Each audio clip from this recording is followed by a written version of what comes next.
প্রিয় বন্ধুগণ, আমাদের বুটবাজার কেন্দ্রীয় মসজিদের সামনে এ পর্যন্ত কত মানুষ রোড অ্যাক্সিডেন্টে মারা গেছে আল্লাহ ছাড়া কেউ জানে না। ঠিক না ঠিক বন্ধু? আমি যখন জুমার দিন আসি, যেহেতু আমার বাসাটা রাস্তার উপরে, এবার আসতে হয় কতবার। সাধারণত একদিকে তাকিয়ে রাস্তা পার হওয়ার কথা, বাংলাদেশের একটা রাস্তা এরকম নয় যে আপনি একদিকে তাকায় পার হতে পারবেন। কোন দিকে জিব্রাইল আসবে আর কোন দিকে মিকাইল আসবে আর কোন দিকে আজরাইল আসবে, এটা আপনারা বুঝতে পারবেন না। ঠিক না ঠিক বলেন? চতুর্দিকে তাকাতে হয়।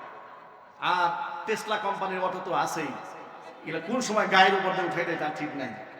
এই জন্য আমরা প্রশাসনের দৃষ্টি আকর্ষণ করছি, বিশেষ করে গাজীপুরের সিটি কর্পোরেশনের বর্তমানে যিনি প্রশাসকের দায়িত্ব গ্রহণ করেছেন শওকত সরকার সাহেব, আমরা শওকত ভাইকে বলবো যে আমাদের এখানে একটা ফুট ওভার ব্রিজ করে দেওয়ার জন্য। ঠিক না ঠিক বলেন? মানুষ যেন খুব সহজে রাস্তাটা পার হতে পারে।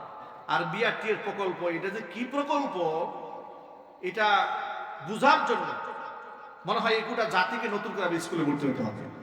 এটা যে কি প্রকল্প বানিয়েছে, এই যে মাঝখানে মাঝখানে কাউন্টার বানিয়েছে, কি কাউন্টার বানিয়েছে না দোকানপাট বানাইছে? ঘর বাড়ি বানাই রাখছে, হাজার হাজার কোটি টাকা লুটপাট করে খেয়ে ফেলেছে। একটা রাষ্ট্রকে কি করে দেউলিয়া করতে হয়, এরকম বিআরটি প্রকল্প দেখলেই বোঝা যায় যে রাষ্ট্রকে কেমনে দেউলিয়া বানাইতে হবে।